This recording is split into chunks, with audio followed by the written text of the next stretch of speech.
Fala aí, pessoal. Nesse vídeo a gente vai falar um pouquinho sobre a relação binária e as funções. No vídeo anterior, a gente já conversou sobre produto cartesiano, que é agora um ponto essencial para a relação binária. Pensando na relação binária, a gente pode defini-la como um produto cartesiano que possui uma propriedade. Então agora a gente vai ver a partir do produto cartesiano algumas propriedades onde eu consigo começar a trabalhar com algumas operações. E para isso, a gente vai ter pares ordenados que pertençam a esse produto cartesiano, A por B. Vamos ver então, por meio de um exemplo, como que isso vai funcionar. A relação binária a gente pode representar de três formas: a forma tabular, a forma gráfica e a forma pelo diagrama de flechas. Vamos ver, a partir de um mesmo exemplo, as três situações. Então, nesse primeiro caso, a gente vai ter o conjunto A, 1, 3 e 4, e o B, 3, 6 e 8. Uma vez que eu faça o produto cartesiano desses dois conjuntos, de A para B, nós vamos ter os seguintes pares: 1 e 3, 1 e 6, 1 e 8, 3 e 3, 3 e 6, 3 e 8, 4 e 3, 4 e 6, 4 e 8. A relação binária que o programa me dá para esse caso é um y igual a 2x. Então, como que a gente vai representar isso? Eu vou observar dentro desses pares ordenados do produto cartesiano todos aqueles que atendem a isso. O y vai ser duas vezes o valor de x. Então, pensando nisso, aonde o y é duas vezes o x? No 3 e no 6, e no 4 e no 8. Dessa forma, os meus pares ordenados dessa relação vão ser 3, 6, 4 e 8. Aqui eu estou representando pela forma tabular. Vamos ver o mesmo caso representando de outra forma. Agora, pela forma gráfica. Então, observem que eu vou traçar os eixos cartesianos e vou colocar os pontos que a gente encontrou lá na relação. Então, nós temos lá 3 e 6 era o nosso primeiro ponto, e 4 e 8, o nosso segundo ponto. Então, os dois estão sendo representados aqui nesse gráfico cartesiano. E pelo diagrama de flechas. Então, observem que eu coloquei todos os valores do conjunto A, todos os do conjunto B, e as setas vão de acordo com o que a gente tem de relação. Então, elas estão do 3 ao 6 e do 4 ao 8. Essa é a minha relação. E aí, vamos pensar nas funções. Quando a gente fala em função, ela é uma relação, só que para que ela exista, tem que ter algumas regras. E quais são essas regras? Cada elemento de A vai corresponder a um único elemento do conjunto B. Então, vejam, cada elemento de A vai ter que sair uma seta para o B, para o conjunto B. Não pode sobrar nenhum elemento dentro do conjunto A sem sair seta. Cada elemento do conjunto A tem um correspondente único em B. Então, do conjunto A vai ter que sair setas únicas. Então, não pode sair do mesmo elemento de A uma seta para dois elementos em B. E aí a gente vai ver isso melhor daqui a pouquinho quando chegar em alguns exemplos. Vamos pensar nessa relação que está aqui. Vejam, do 2 está indo para o 1, do 3 para o 2 e do 4 para o 3. Nesse caso, a gente tem uma relação acontecendo. Qual é essa relação? X menos 1. Por quê? Do 2 para o 1, eu subtraí 1. Do 3 para o 2, eu subtraí 1. E do 4 para o 3, eu também subtraí 1. Então, a relação existe. Só que isso é uma função? Não, isso não vai ser uma função. Por que que não é uma função? Porque no conjunto A está sobrando um elemento. Se sobra elemento, isso quer dizer que não é uma função. para que fosse uma função, teria também que sair um elemento do conjunto A, desse número 1, para o conjunto B. E aí, para ser função, a partir dessa relação que a gente estabeleceu, de x menos 1, ele sairia do 1 para o 0 lá no conjunto B, que também não tem lá no conjunto B. Nesse segundo caso, do 0 está saindo para o 0, do 1 está saindo para o 1, do 4 está saindo para o menos 2 e para o 2, e do 9 está saindo para o 3. Que tipo de relação a gente tem a partir dessa figura? Vamos pensar, do 0 para o 0 e do 1 para o 1, não tem como a gente fazer uma referência agora. Mas se a gente pensar do 4 para o menos 2 e para o 2, eu estou fazendo a raiz do 4. E do 9 para o 3, eu estou fazendo a raiz do 9. Isso quer dizer que a minha relação nessa situação é a raiz de x. Vejam, a relação existe. Mas será que a gente está conversando a partir de uma função? Não, não é uma função. Por que ele não é uma função? Porque do 4 está saindo duas setas. Para ser uma função, ele tem que sair apenas uma seta do número 4. Então, a gente não está falando em função. Vamos ver mais um caso. Nesse caso, a gente está saindo do 1 para o 5, do 2 para o 6, do 3 para o 7 e do 4 para o 8. Qual é a relação que está sendo gerada a partir disso? De x mais 4. Por quê? Do 1 para o 5, eu somei 4. Do 2 para o 6, eu somei 4. Do 3 para o 7, também. E do 4 para o 8, também. Nesse caso, é uma função? Sim, é uma função. Por que é uma função? Porque todos os elementos de A estão saindo um correspondente para B. E esses correspondentes são únicos. Então, vejam o seguinte. Está sobrando elemento em B? Tá, isso não me interfere em nada. Pode sobrar em B. Quem não pode sobrar é no conjunto A, que é o meu conjunto domínio, da onde sai a minha informação. Resumindo, a gente pode definir, a partir do que a gente viu nesses três exemplos, que toda função é uma relação, mas nem toda relação vai ser uma função. E aí vocês devem ter ficado na dúvida, mas afinal de contas, o que é uma função? A função é uma forma de relacionar duas grandezas. E aí, ela está presente no nosso dia a dia, por exemplo, a partir de situações simples. Ah, Joãozinho vai passar de ano se ele estudar. A grandeza passar de ano está relacionada à grandeza estudar. São duas grandezas que estão associadas. Na quadra, eu vou jogar uma bola. A velocidade que essa bola vai atingir, ela está relacionada à força que eu vou aplicar nessa bola. Numa linha de produção, a velocidade com que vai sair os produtos depende da configuração que eu faça na minha máquina, por exemplo, tá? E assim por diante. Então, eu estou sempre relacionando duas grandezas para que eu consiga ter essa função.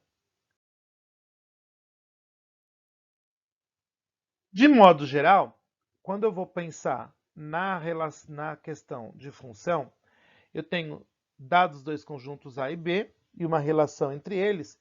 Dizemos que essa relação é uma função de A em B, se somente se, para todo x pertencente a A, existe um único y pertencente a B, de modo que x se relacione com y. Então, essa é a nossa forma matemática de relacionar a função. E aí, nós vamos ter, dentro do conjunto, dentro da matemática, vários tipos de funções que vocês vão ver ao longo dos anos escolares. Então, a gente tem a função constante, a função par, a função ímpar, a função afim ou função de primeiro grau, a função linear, função crescente e decrescente, função quadrática ou função de segundo grau, função modular, a função exponencial, a função logarítmica, a trigonométrica e a função raiz. Todas elas são tipos de funções que a gente vai analisar em algum momento da nossa vida. Vamos ver agora algumas situações problemas. Então vejam, eu quero a relação entre o número de litros de gasolina e o preço a pagar. Pensando nisso, vamos montar essa tabelinha com o número de litros e preços a pagar. Quando o meu carro for abastecido com 1 litro, eu vou pagar por isso R$4. Quando eu abastecer 2 litros, eu vou pagar 8. 3, eu vou pagar 12. 4, eu vou pagar 16. E assim por diante. Até 40 litros, que eu vou pagar 160. Então, qual é a relação que essa função está acontecendo? Para cada litro que eu vou pagar, que eu vou utilizar desse combustível, eu vou pagar por ele R$4. E como que eu posso escrever isso de uma forma mais genérica? Atribuindo para o número de litros o x, e aí o preço a pagar vai ser R$4 vezes x. Essa é a nossa relação. Vamos pensar em alguns questionamentos para isso. Qual é o preço de 10 litros dessa gasolina? Se a gente pensar que a relação é 4 vezes a quantidade do litro, eu vou multiplicar 4 por 10. Então, eu pagaria R$40 por 4 litros. Agora, quantos litros de gasolina podem ser comprados com R$52? Então, nesse caso, é o contrário. Na anterior, eu multipliquei os 10 litros por R$4. Agora, eu vou dividir. Os R$52 eu divido pelos R$4, que vai me resultar em 13 litros. Outra relação.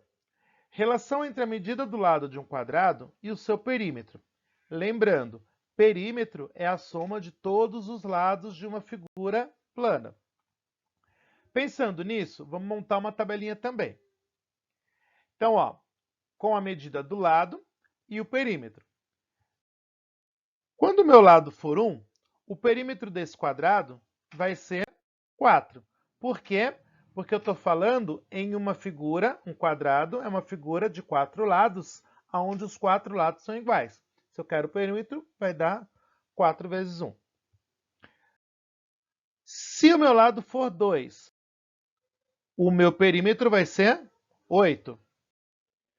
Se o meu lado for 2,5, o meu perímetro vai ser 10. Se o meu lado for 3, o meu perímetro vai ser 12. Se o meu lado for 4,1, o meu perímetro vai ser 16,4. E assim por diante, até eu ter uma generalização de L, como L sendo o lado. Então, para que eu encontre o perímetro dessa figura, 4 L's. Então, vejam, quais são as relações que eu tenho aqui acontecendo? O meu perímetro é uma relação que está relacionado ao lado. Então, um está relacionado ao outro. Alguns questionamentos a respeito disso. Qual seria o perímetro de um quadrado cuja medida do lado é 3,5? Se a gente definiu que para determinar o perímetro é só multiplicar por 4, então eu vou multiplicar o 3,5 por 4, que isso vai me resultar em 14 centímetros. Agora, qual é a medida do lado de um quadrado cujo perímetro é 22? Nessa situação, eu vou dividir o 22 por 4. E aí eu vou encontrar 5,5 centímetros. Relação entre tempo e distância. Essa relação ela é muito utilizada, principalmente nas aulas de física. Vocês já devem ter visto isso em algum momento, quando a gente vai calcular, por exemplo, velocidade. É um tipo de relação entre o espaço e o tempo. Então aqui, observem, o tempo está em horas, a distância está em quilômetros. Se eu colocar como o tempo meia hora, 0,5, a minha distância vai ser de 45 quilômetros. Pensando nisso, se o meu tempo for de 1 hora, a minha distância vai ser de 90 quilômetros. Se for de 1h30, 135 quilômetros. 2 horas, 180. 3 horas, 270. E assim por diante, até que eu consiga uma generalização para isso. Nesse caso, vai ser um t igual a 90. Por que 90? Eu estou associando a minha primeira linha, a minha segunda linha, aonde eu tenho 1 hora para 90 quilômetros. Então, a cada hora, eu percorro 90 quilômetros. Então, 2 horas, 180. 3 horas, 270. E assim por diante. Ainda em relação a essa ideia de tempo e espaço. Determine a distância quando o tempo for igual a 1,8. Então, nesse caso, a gente determinou que a cada hora é 90 quilômetros. Então, eu vou multiplicar esses 90 quilômetros por 1,8, que vai dar 162 quilômetros. Calcule o tempo quanto a distância é 81 quilômetros. Então, de novo, a gente tem agora a quilometragem e eu sei que eu faço 90 quilômetros por hora. Eu vou dividir isso por 90, que dá 0,9, ou 54 minutos. Lembrando, para transformar esses 0,9 horas em minutos, é só multiplicar por 60, porque em 1 hora a gente tem 60 minutos. Nesse caso, a distância percorrida é diretamente proporcional ao intervalo de tempo? Sim, ela é proporcional. Por que ela é proporcional? Em 1 hora, eu estou aumentando na mesma quantidade proporcionalmente. Então, 1 hora, 90. 2 horas, 180. 3 horas, 270. E assim por diante. Tá bom? 4 horas, 360. E assim vai indo.